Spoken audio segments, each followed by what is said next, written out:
Welcome to easy learn. പുതിയൊരു വീഡിയോയിലേക്ക് എല്ലാവർക്കും സ്വാഗതം.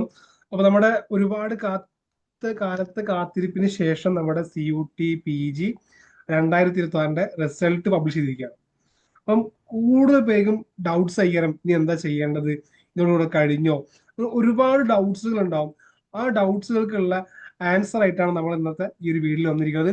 അപ്പൊ ആദ്യമായിട്ടാണ് നമ്മുടെ ചാനൽ വീഡിയോസ് കാണുന്നതെങ്കിൽ ചാനൽ ഒന്ന് സബ്സ്ക്രൈബ് ചെയ്യുക.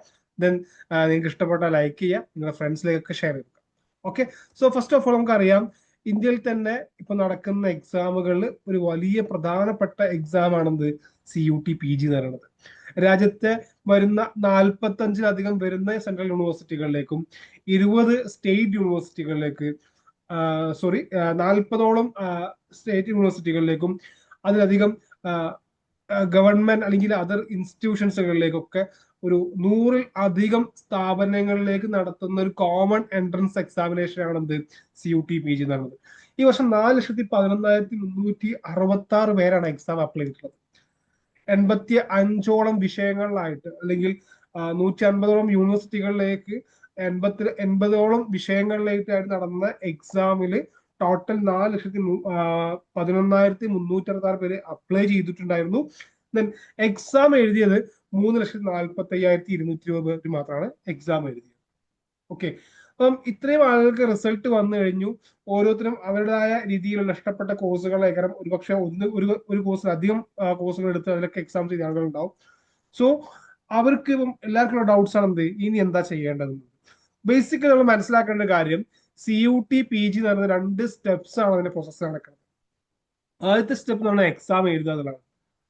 എക്സാം എഴുതുന്നത് കൂടെ NTA ദൗത്യം കഴിഞ്ഞു. റിസൾട്ട് പബ്ലിഷ് ചെയ്യുന്നവരെ NTA ദൗത്യമുള്ളൂ. അവരുടെ റോള് കഴിഞ്ഞോട് കൂടെ ഇനി അടുത്തൊരു പ്രോസസ് ആണെന്ത് അഡ്മിഷൻ പ്രോസസ് എന്ന് പറയുന്നത്. ഈ അഡ്മിഷൻ പ്രോസസ് എന്ന് പറയുന്നത് ഓരോ യൂണിവേഴ്സിറ്റിയാണ് നടത്തുന്നത്. സെപ്പറേറ്റ് നമ്മൾ ആ യൂണിവേഴ്സിറ്റികളിലേക്ക് എന്താവണം, അപേക്ഷിക്കുക എന്നുള്ളതാണ് അടുത്ത ഘട്ടം. അപ്പം എക്സാം, അഡ്മിഷൻ പ്രൊസീജിയർ, ഈ 2 ഘട്ടങ്ങളിലൂടെ കടന്നു പോകുമ്പോഴാണ് ഇതിന്റെ ഒരു കംപ്ലീഷൻ സംഭവിക്കുന്നത്. അപ്പൊ ഇവിടെ നമ്മൾ ഫസ്റ്റ് ഘട്ടം മാത്രമാണ് കഴിഞ്ഞിട്ടുള്ളത്. ഇനിയാണ് വലിയൊരു പ്രോസസ് ആയിട്ടുള്ള അല്ലെങ്കിൽ അതിന്റെ ഏറ്റവും ക്രൂഷ്യൽ ഭാഗം എന്ന് പറയുന്നത് സെക്കൻഡ് സ്റ്റേജ് ആണ്. പല ആളുകൾക്കും ഇവിടെ എന്താവാറുണ്ട്, CUT PG അവസരം നഷ്ടപ്പെടുന്ന ഒരു സ്റ്റേജും കൂടെയാണ് ഇവിടെ. എല്ലാവരും എക്സാം എഴുതി റിസൾട്ട് ഒക്കെ കിട്ടി നല്ല സ്കോറൊക്കെ ഉണ്ടായിട്ടുണ്ടാവും. പക്ഷെ ഇനി എന്താ ചെയ്യേണ്ടതെന്ന് അറിയാനുണ്ടാവില്ല. അങ്ങനത്തെ സാഹചര്യം വരുമ്പോൾ പല ആൾക്കാരുടെയും അവസരം പല രീതിക്ക് നഷ്ടപ്പെട്ടിട്ടുണ്ട്. അപ്പം പ്രധാനമായിട്ട് ഇവിടെ നമുക്ക് ഉണ്ടാകുന്ന വലിയൊരു ചോദ്യം, വലിയൊരു ഒരു ഒരു ഒരു കൺഫ്യൂഷൻ എന്ന് പറയുന്നത്, എന്റെ ഈ സ്കോറിന് അഡ്മിഷൻ കിട്ടുക എന്നുള്ളതായിരിക്കും അല്ലെ. അപ്പം ഔട്ട് ഓഫ് 300-ലാണ് മാർക്ക് വരുന്നത്. 300-ൽ എത്ര സ്കോർ കിട്ടിയാലാണ് അഡ്മിഷൻ കിട്ടുക എന്നുള്ളതൊക്കെ എല്ലാവർക്കും ചോദ്യം ഉണ്ടാവും അല്ലെ. എന്നാൽ ബേസിക്കലി നിങ്ങൾ മനസ്സിലാക്കേണ്ട കാര്യം, ഈ 300-ൽ 10 മാർക്ക് കിട്ടിയ ആൾക്ക് പോലും നിങ്ങൾക്ക് അഡ്മിഷന് വേണ്ടി അപ്ലൈ ചെയ്യാം എന്നുള്ളതാണ് യാഥാർത്ഥ്യം. നിങ്ങൾ മനസ്സിലാക്കേണ്ടത്. നിങ്ങൾക്ക് 300-ൽ 1 മാർക്ക് കിട്ടിയതെങ്കിൽ നിങ്ങൾക്ക് എന്താ പറ്റും, അപ്ലൈ ചെയ്യാം. ഏത് യൂണിവേഴ്സിറ്റിയിലും അപ്ലൈ ചെയ്യാം. കാരണം അവർ പറയുന്ന ക്വാളിഫിക്കേഷൻ അല്ലെങ്കിൽ ക്രൈറ്റീരിയ എന്ന് പറയുന്നത് CUT PG അറ്റൻഡ് ചെയ്യുക അല്ലെങ്കിൽ അതിൽ മാർക്ക് സ്കോർ ചെയ്യുക എന്നുള്ളതാണ്. ഇവിടെ നിങ്ങളുടെ സ്കോർ ഒരു ബേസിക് ആയിട്ടുള്ള ഒരു സംഭവമല്ല. നിങ്ങൾ CUT സ്കോർ അപ്ലൈ ചെയ്ത് നിങ്ങൾക്ക് ഒരു സ്കോർ ഉണ്ട്. ആ സ്കോർ എത്ര ആവട്ടെ. അപ്പൊ നിങ്ങൾ അതിനെ കുറിച്ചിട്ട് ഒരിക്കലും നിങ്ങൾ അയ്യോ എനിക്ക് ഇത്ര സ്കോർ ഉള്ളോ, എന്റെ സ്കോർ വളരെ കുറഞ്ഞു പോയല്ലോ, മറ്റാൾക്ക് അതിനേക്കാൾ കൂടുതൽ സ്കോർ ഉണ്ടോ എന്നൊന്നും നിങ്ങൾ ഒന്നിനെ കുറിച്ച് നിങ്ങൾ പാനിക് ആവേണ്ട ആവശ്യമില്ല. അതിനെക്കുറിച്ച് നിങ്ങൾ ടെൻഷൻ ആവേണ്ട ആവശ്യമില്ല. ബിക്കോസ് നേരത്തെ പറഞ്ഞു, സ്കോർ ഒരു ഒരു സ്കോർ മാത്രമല്ല എന്താവേണ്ടത് ഇതിന്റെ ഒരു ക്രൈറ്റീരിയ എന്ന് പറയുന്നത്. എത്ര പേര് അപ്ലൈ ചെയ്തിട്ടുണ്ട്. ഇപ്പൊ ഞാൻ പറഞ്ഞു, നിങ്ങൾ കൺസിഡർ ചെയ്യാത്ത നിങ്ങൾ ഉദ്ദേശിക്കുന്ന ഡൽഹി സ്കൂളിലാണ് അല്ലെങ്കിൽ ഡൽഹി സ്കൂൾ ഓഫ് അല്ലെങ്കിൽ ഡൽഹി യൂണിവേഴ്സിറ്റിയിലെ ഒരു കോഴ്സിനാണ് അപ്ലൈ എന്ന് വിചാരിക്കുക. നിങ്ങളെ സബ്ജക്റ്റിൽ എക്സാം രജിസ്റ്റർ ചെയ്ത എല്ലാവരും അവിടെ അപ്ലൈ ചെയ്തോളന്നില്ല.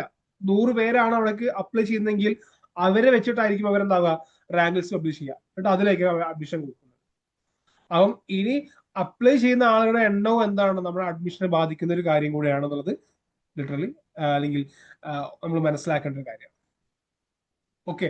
സോ ആ ഒരു സംഭവം മനസ്സിലാക്കി നിങ്ങൾ നിങ്ങളുടെ മാർക്കിനെ ടെൻഷൻ ആവാണ്ട് ഇനി എന്താണ് ചെയ്യേണ്ടതെന്നത് കൃത്യമായിട്ട് മനസ്സിലാക്കുക.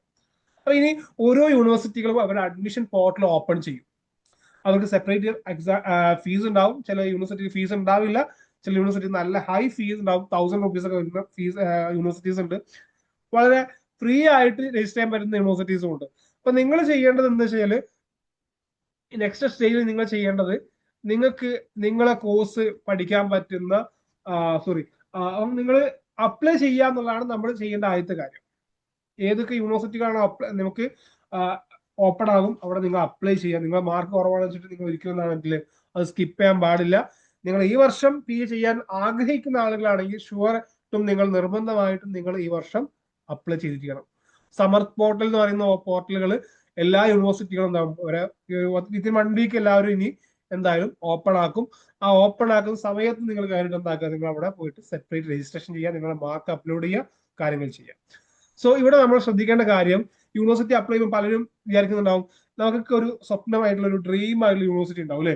ഇപ്പൊ എനിക്ക് പഠിക്കേണ്ടത് ഇപ്പൊ സോഷ്യൽ സയൻസ് വിഷയങ്ങളിലേക്കാണെങ്കിൽ ടിസ്റ്റ് ആയിരിക്കും, അല്ലെങ്കിൽ കൊമേഴ്സ് വിഷയങ്ങളിലേക്കാണെങ്കിൽ മറ്റു പല യൂണിവേഴ്സിറ്റികൾ ഉണ്ടാവും, അല്ലെങ്കിൽ സൈക്കോളജിക്കാണെങ്കിൽ ടിസ്റ്റ് ഉണ്ടാവും. അങ്ങനെ ഡിഫറെന്റ് ആയിട്ടുള്ള യൂണിവേഴ്സിറ്റീസ് ഉണ്ടാവും. അല്ലെങ്കിൽ നിങ്ങളുടെ ഒരു ഡ്രീം യൂണിവേഴ്സിറ്റി എനിക്ക് ഇവിടെ പഠിക്കണം അല്ലെ, ഇപ്പൊ ഡൽഹിയിൽ പഠിക്കണം, അല്ലെങ്കിൽ എനിക്ക് രാജസ്ഥാൻ സെൻട്രൽ യൂണിവേഴ്സിറ്റി പഠിക്കണം, അല്ലെങ്കിൽ കേരള യൂണിവേഴ്സിറ്റി പഠിക്കണം, അല്ലെങ്കിൽ പോണ്ടിച്ചേരി സെൻട്രൽ യൂണിവേഴ്സിറ്റി പഠിക്കണം എന്നൊക്കെ ഒരു ഡ്രീം ആയിട്ടുള്ള യൂണിവേഴ്സിറ്റീസ് നിങ്ങൾ കാണുന്നുണ്ടാവും.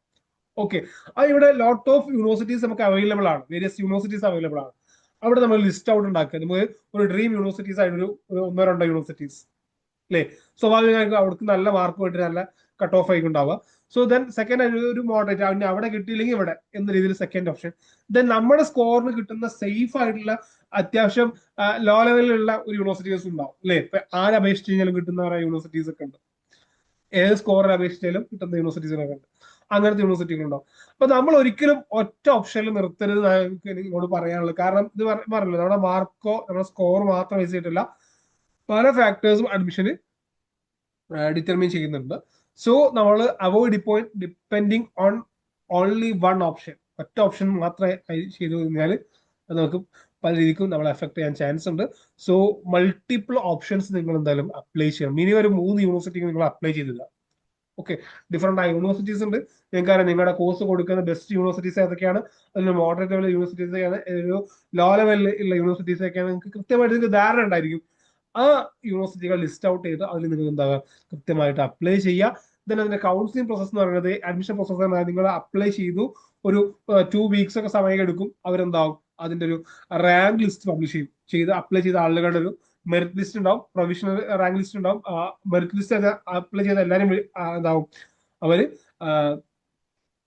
അതിന്റെ ലിസ്റ്റ് ആദ്യം പബ്ലിഷ് ചെയ്യും, പിന്നീട് അതിലെ റാങ്ക് ലിസ്റ്റ് പബ്ലിഷ് ചെയ്യും, ആരെയൊക്കെയാണ് കിട്ടിയിട്ടുള്ളത് എന്നുള്ളത്. ദെൻ അതിന് കൂടുതലായും കട്ട് ഓഫ് റിലീസ് ചെയ്തിട്ടുണ്ടാവും. ഓക്കെ, ഓരോ കട്ട് ഓഫ് വെച്ചിട്ടായിരിക്കും റാങ്ക് ലിസ്റ്റ് ആദ്യം പബ്ലിഷ് ചെയ്യുക. ദെൻ അതിലോരോ റൗണ്ട്സ് ഓഫ് അലോട്ട്മെന്റുകൾ ഉണ്ടാവും. ഫസ്റ്റ് അലോട്ട്മെന്റ് ഉണ്ടാവും, സെക്കൻഡ് അലോട്ട്മെന്റ് ഉണ്ടാവും, ചില സ്ഥലത്ത് തേർഡ് അലോട്ട്മെന്റ് ഉണ്ടാവും. ദെൻ ചില സ്ഥലങ്ങളിൽ സ്പോട്ട് അഡ്മിഷൻസും ഉണ്ടാവും. ആ സീറ്റ് അവൈലബിലിറ്റി അനുസരിച്ച് സ്പോട്ട് അഡ്മിഷൻ വരും. ചിലപ്പോൾ സെക്കൻഡ് അലോട്ട്മെന്റ് തേർഡ് അലോട്ട്മെന്റ് ഉണ്ടാവാറുണ്ട്.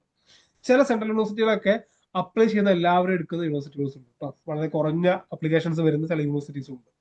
ഓക്കെ, അപ്പം അതൊക്കെ കൃത്യമായിട്ട് മനസ്സിലാക്കിയിട്ട് നിങ്ങൾ കാര്യങ്ങൾ ചെയ്യുക. സോ ഇതിൽ നമ്മൾ എന്തൊക്കെ ഡോക്യുമെന്റ്സ് നമ്മൾ കൃത്യമായിട്ട് ഇത് ചെയ്യേണ്ട കാര്യം, നമ്മൾ ഡോക്യുമെന്റ്സ് റെഡിയാക്കി വെക്കുക എന്നുള്ളതാണ് ഈ ഒരു സമയത്ത്. ഇപ്പൊ നമുക്കൊരു ബ്രേക്ക് ആണ്, ആ ഒരു ഗ്യാപ്പിൽ നമ്മൾ എന്താക്കുക, നമുക്ക് ആവശ്യമുള്ള ഡോക്യുമെന്റ്സുകൾ നമ്മൾ സെറ്റ് ആക്കി വെക്കും. സോ ഒന്ന് 10ാം ക്ലാസ് സർട്ടിഫിക്കറ്റ് ആണ്, സെക്കൻഡ് +2, ഡിഗ്രി അല്ലെങ്കിൽ പ്രൊവിഷണൽ ഉണ്ടായിരിക്കുക. ഇത് പ്രധാനമായിട്ടുണ്ടാവുന്ന കാറ്റഗറി സർട്ടിഫിക്കറ്റ് ആണ്. ഒരുപക്ഷെ OBC NCL അല്ലെങ്കിൽ SC ST EWS കാറ്റഗറി കൊടുത്തിട്ടുണ്ടാവും. നിങ്ങൾ നിർബന്ധമായിട്ടും ആ കാറ്റഗറി സർട്ടിഫിക്കറ്റ് ഉണ്ടായിരിക്കുക. ഇതോട് കൂടെ നിങ്ങൾ ചെയ്തു വെക്കേണ്ട സർട്ടിഫിക്കറ്റ് ആണ് ഇൻകം സർട്ടിഫിക്കറ്റ്. ഒരുപക്ഷെ നിങ്ങൾക്ക് പല സ്കോളർഷിപ്സിന് അപ്ലൈ ചെയ്യേണ്ടി വരും. സോ അത് ഇപ്പൊ തന്നെ ഉണ്ടാക്കി വെക്കുന്നത് ഏറ്റവും ബെറ്റർ ആണ്. അതുപോലെ ഗ്യാപ് ഇയർ സർട്ടിഫിക്കറ്റ്, അത് എല്ലാ യൂണിവേഴ്സിറ്റിക്കും ആവശ്യമില്ല, ചില യൂണിവേഴ്സിറ്റിക്ക് മാത്രമേ ചോദിക്കുന്നുള്ളൂ. നിങ്ങൾ ഡിഗ്രി കഴിഞ്ഞൊരു കുറച്ച് വർഷങ്ങളൊക്കെ ഗ്യാപ്പ് എടുത്ത ആളാണെങ്കിൽ ഒരു വർഷം അവിടെ നിന്നാണോ ഗ്യാപ് ഇയർ സർട്ടിഫിക്കറ്റ് ചോദിക്കാറുണ്ട്. പക്ഷെ മെജോറിറ്റി സെൻട്രൽ യൂണിവേഴ്സിറ്റി PGക്ക് ഗ്യാപ് സർട്ടിഫിക്കറ്റ് ചോദിക്കാറില്ല എന്നാണ് എൻ്റെ ഒരു ഞാൻ മനസ്സിലാക്കിയിട്ടുള്ളത്. UGക്കൊക്കെ കൂടുതൽ യൂണിവേഴ്സിറ്റി ചോദിക്കാറുണ്ട്. Then single girl child certificate, അത് അപ്ലിക്കബിൾ ആയിട്ടുള്ള ആൾക്ക് അത് ആവശ്യമാണ്. കാരണം അവർക്കും സ്കോളർഷിപ്പും കാര്യങ്ങളൊക്കെ ഉണ്ടാവും. ABC ID ഓൾറെഡി എല്ലാവരും ക്രിയേറ്റ് ചെയ്തിട്ടുണ്ടാവും എന്നറിയാം. ആ ഒരു ID നമ്പറൊക്കെ നിങ്ങൾക്ക് ഉണ്ടായിരിക്കണം.